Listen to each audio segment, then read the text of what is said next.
This is Leadership Interviews by Claire Felten. My first interviewee is Will Thatcher, who is a 21-year-old physics major at Xavier University. He works at Abercrombie & Fitch, and he is Catholic. Leadership to him is being able to inspire and organize a group of people to accomplish a common goal. To be an effective leader, they must have a genuine interest in the goal trying to be obtained. They must be efficient, but yet not rash to make decisions. They must be able to communicate to everyone involved to inspire the entirety of the group to accomplish the goal. Leadership to him is much more personal. Management is more ruled by variables such as wages, whereas leadership is more voluntary. His example of effective leader is George Washington, who was a leader of an army filled of average Joes who weren't really highly trained soldiers, yet somehow he took hope and inspired in them the will to win the Revolutionary War. The amount of loyalty that he had was astonishing. People wanted him to remain president until he died, and some even wanted him as king. The next person is Tom Keller, who is a 73-year-old retired engineer who is also Catholic. His definition of leadership is the ability of a person to effect change by leading others in the direction that he or she wants to accomplish the change. To be an effective leader to him, they must have a vision of what needs to be done or changed. They must then clearly communicate this vision to all the stakeholders who benefit and also receive their approval. Next, they need to be able to assemble the resources required.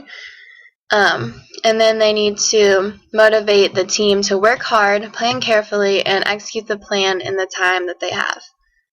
Attributes of a good leader to him is being capable of creating a vision for change, being a good communicator, good motivator, having a good sense of humor, being decisive, being committed and driven to the goal.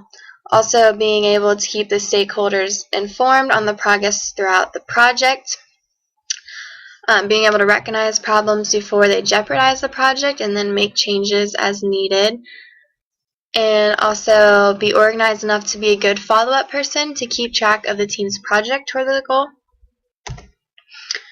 He believes that excellent leaders can sometimes be terrible managers and vice versa.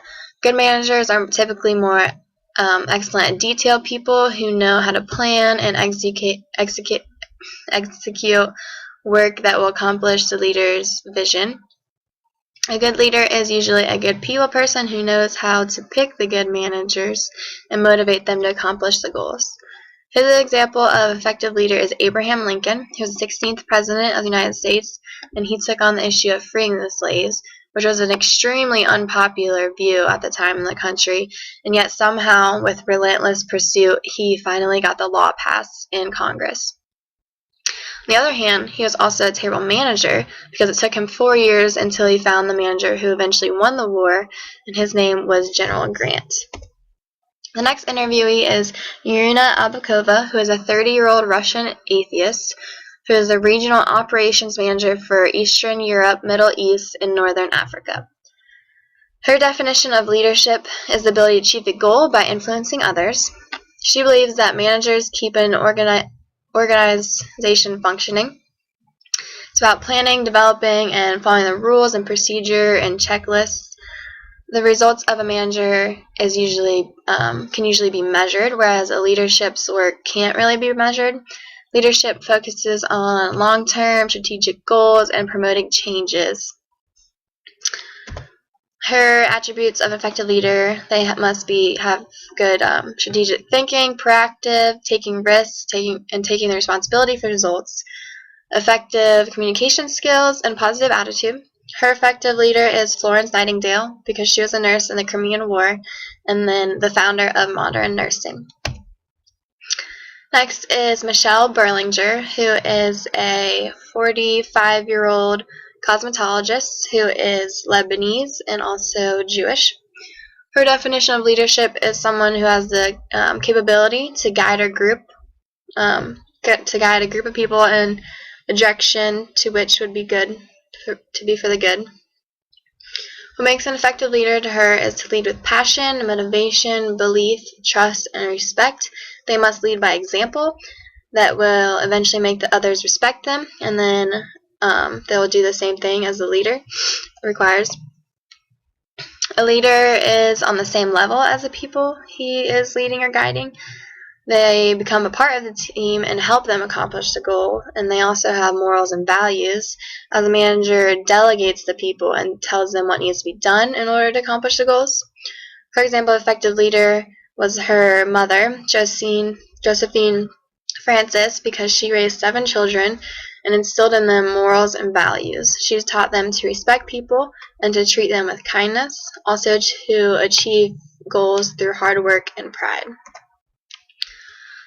The next interviewee is Chris Russell, who is a 43-year-old pastor of Veritas Church, my home church, and he is a Christian and also has his own real estate business.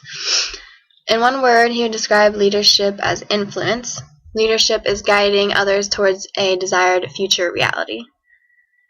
Attributes that a leader must possess is character, vision, passion, knowledge, a spirit of excellence, and emotional intelligence. A leader establishes or removes systems and processes, while a manager sustains existing systems.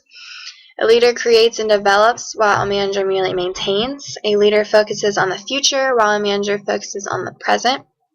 His examples of effective leader are Billy Graham and Ronald Reagan.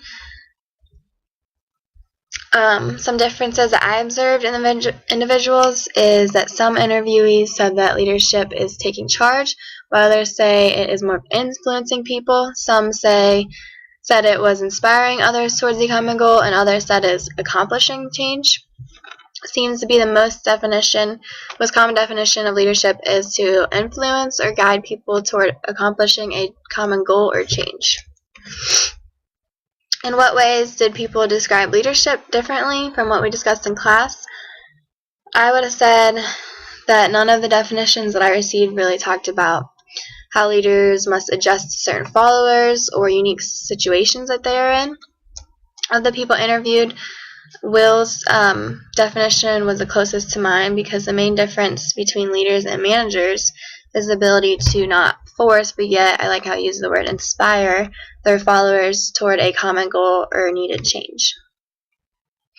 My definition of leadership now would be taking initiative by influencing and inspiring your followers to implement a change or accomplish a common goal.